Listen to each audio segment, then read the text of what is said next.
Have you heard of the Zeta aliens, also known as the Greys?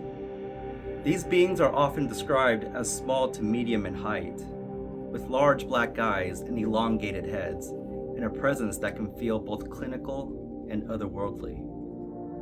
To some, they're scientists, cold, curious, and detached.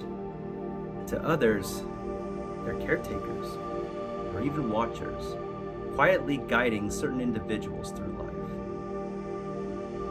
Belladonna. This is her story.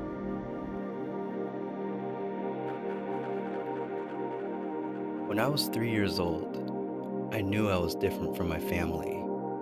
By the time I turned 7, I began having encounters with beings that were not human, around 5 feet tall, with large heads and big black oval eyes.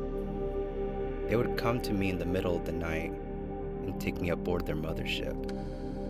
These visits became a regular part of my life. At first, they were mysterious, almost frightening, but over time, they became something more. Watchers, healers, and even friends.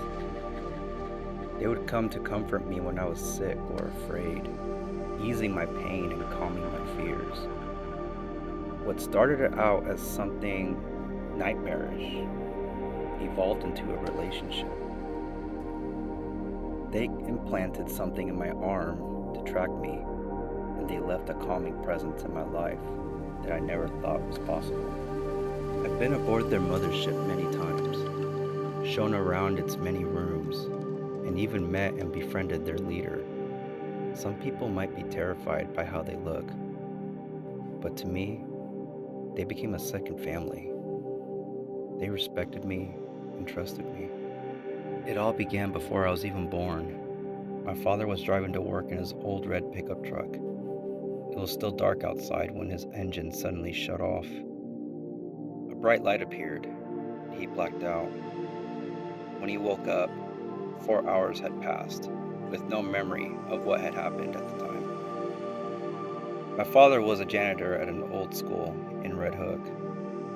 My brother, still a young boy, was home with his mother when it happened. 7 years later, I was born. As I grew up, my father began telling me more about his own experiences with these beings, the Zetas.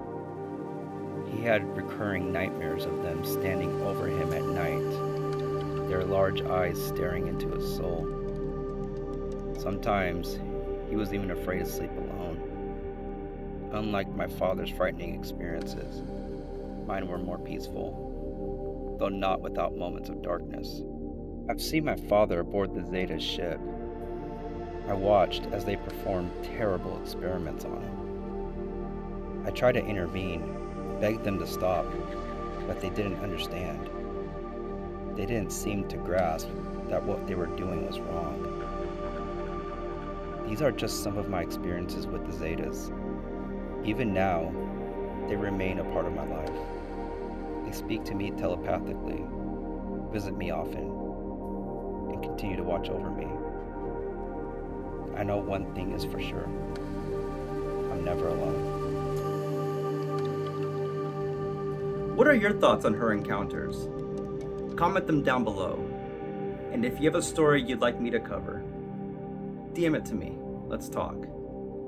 I'm Sam Mayal, and thank you for watching.